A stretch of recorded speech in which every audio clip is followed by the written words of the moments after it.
Քիմիական արդյունաբերության դերը համաշխարհային տնտեսության և Հայաստանի Հանրապետության տնտեսության մեջ։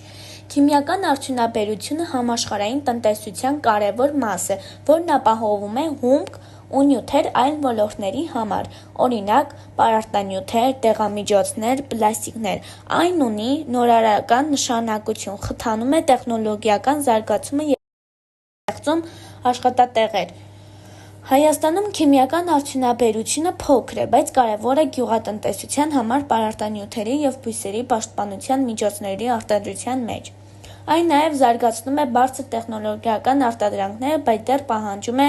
էներգախնայության և շրջակա միջավայրի պաշտպանության ավելի արդյունավետ միջոցներ։ Քիմիական արդյունաբերությունը Հայաստանում կարող է նպաստել տնտեսության զարգացմանը, սակայն այդ ոլորտը պետք է հաղթահարի շրջակա միջավայրի խնդիրները և մրցակցային մարտահրավերը։